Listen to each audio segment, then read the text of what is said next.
Oh, I didn't see you there. Let me stop. That was mad cringe. That's probably getting edited out. I'm not even gonna lie. So like I mentioned here before, I'm from Georgia originally, and when I was in Georgia, one of my close friends, his name was Malachi, and this man Malachi was an athlete. I mean, you know those people who just seem to be good at everything in life? That was Malachi.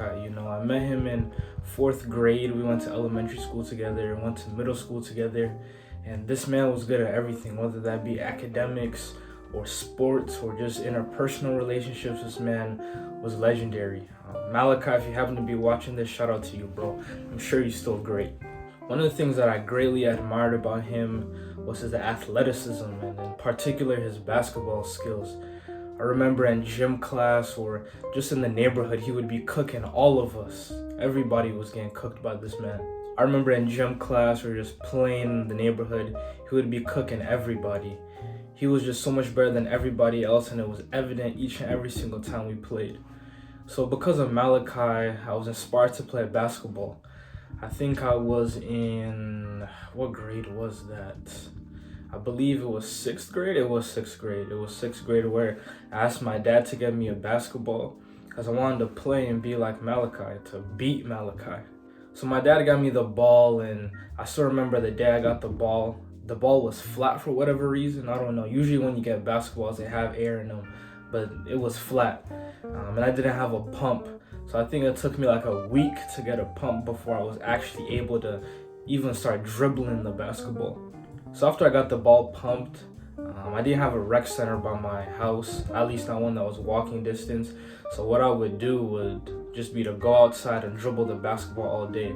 And I was trash, of course. I was not good in the beginning. That turned into a passion for me. What started off as just dribbling turned into shooting the ball in the air while there was no hoop there. And that ended up turning into just watching basketball highlights all night long.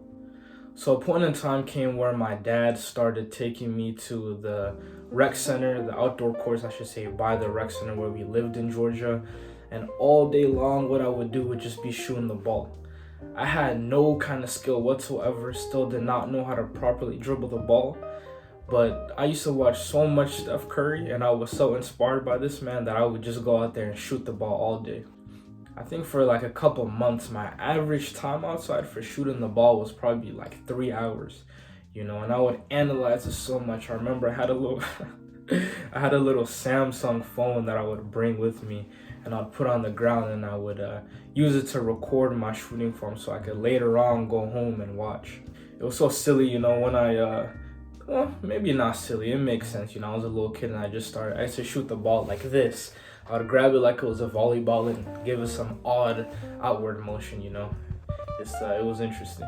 One of the things that I think I really respect about myself when I look at myself back then was that even though I was a little kid and I had no idea what I was doing, the passion I had for the game was so big that I think I was training and doing things that a lot of other kids around me weren't doing. I didn't have a trainer at the time. All I had was a basketball, myself, and some YouTube videos that I would watch at night. So over the years from 6th to 7th grade, my passion for the game grew. I would eventually join a rec league team. My dad would take me to practice every Monday, Wednesday, and Friday, and then we would have games. I believe it was Saturday and Sunday. And I would just train. I would train so much, From the time I started to, I'd say, 7th grade, my shot had completely changed. I went from shooting like this to having like an actual jump shot.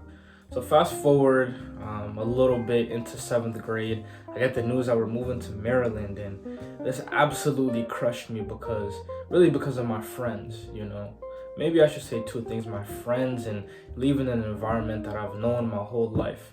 I was born and raised in Georgia. I had so many relationships there that it seemed like we're all about to get thrown out the window. While I was upset, my mom, in an attempt to console me, I suppose, asked me, well, what do I want? What is something that she can do that can kind of alleviate my worries about moving? So then I said to her, if she could get me a basketball trainer when we moved to Maryland, that would be great. I'll be happy. I'm not going to be complaining or crying anymore. I respect my mom a lot for the fact that she's willing to pay a trainer for me to help me get better at the game. You know, she had not seen me play a lot, but she saw the passion that I had. So shout out to you, Mom. So fast forward, now I'm in Maryland, a new place, and I believe this was a Sunday afternoon. I had gotten my basketball, tied my shoes, and I began walking towards the rec center that was by my new house in Maryland. And I walked in and I asked them, hey, how can I sign up? How can I get a membership to be able to play here? And then I was told that, hey, the gym isn't even open yet, you should leave. And you know, now that I look back at it, there was a little bit of attitude and frustration. Like, bro, I was just asking a question. Nonetheless, I was told that the gym was not open yet and that I had to wait a little bit longer to come. So at that point, I had walked a decent amount from my house and I was at this new rec center. And I think it was about an hour left until the gym was about to open. So I was like, you know what, let me just go and shoot around outside instead of going all the way back to my house and then walking back here. So for the purpose of this video, we'll call this individual James.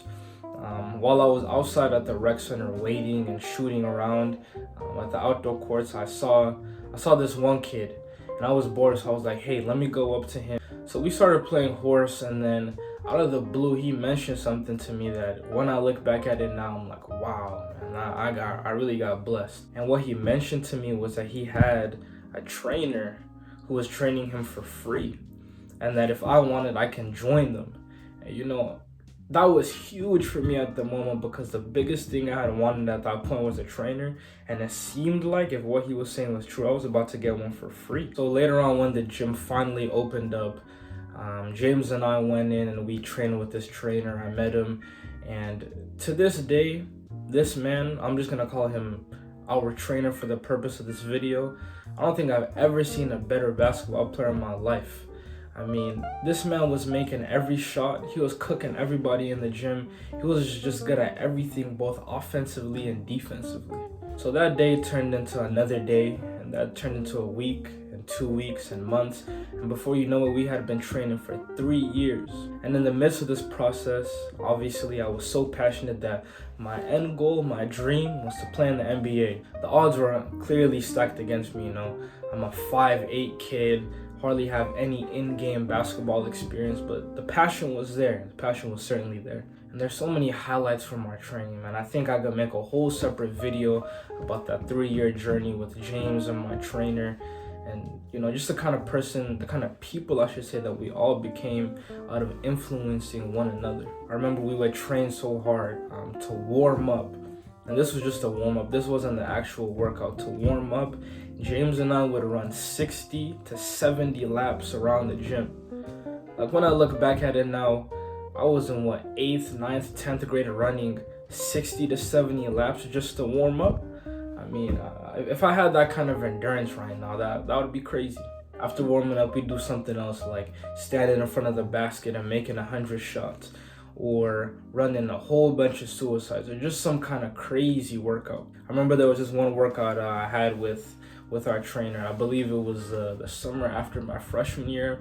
I had just woken up, and I think I made the dumb decision of eating a whole bunch of eggs before going to workout. And he was aware of this, but one of the things that was great about this man is that he pushed us to a degree that I don't think James or I were ever pushed by anyone in our life. So I get to the court and he's aware of how much I ate, but nonetheless, he still makes me run. I think by the time I was at my 6th suicide, I had to go inside of the rec center to throw up. I came back, drank some water, and I was back doing some more suicides. And it's really when I look back at these experiences that I really see that not just the conversations that me, James, and our trainer had, but just the way he was pushing us, that in my entire life, I don't think anything has been that influential for me. You know, when I look at the person that I am today, a lot of it, maybe most of it, could be attributed to those interactions we had throughout those years. So around my sophomore year, well, maybe I should say first my freshman year, I didn't get to try out for the team because I had fractured my thumb. And I remember the day when I came back from the hospital. It's so funny how dramatized I made this. I went in my room and turned all the lights off and sat there in the dark. I sat there in the dark with my cast, and I was just like, my eyes were staring at my cast even though I couldn't see. I don't know why I was staring at my cast. But All that to say that freshman year I couldn't try out, but it was when sophomore year came that I got to try out and I made the team. And I think this definitely was the beginning of the end of my basketball journey. The thing with me when it came to basketball was that I had a lot of skill, I had trained so much with our trainer and James. I had watched so much basketball film. Literally every single facet of my life in one way or another was dedicated towards a game. My problem, however, was that I just did that, train. And this is not just true of basketball, but with all sports, you can train all you want. But if you're not putting yourself in that real in-game experience, your training almost means nothing. I did play competitively back in Georgia, but in Maryland, I had no in-game experience. So at the start of my sophomore year, I was projected to be a starter, one of the best players on the team, because everybody knew that I had a jump shot. Back then, that was legendary. But because of this lack of in-game experience I had, to be completely frank, I was scared. Every time I would be checked into a game, I'd be scared. I'd be overthinking so much and worrying about this and that.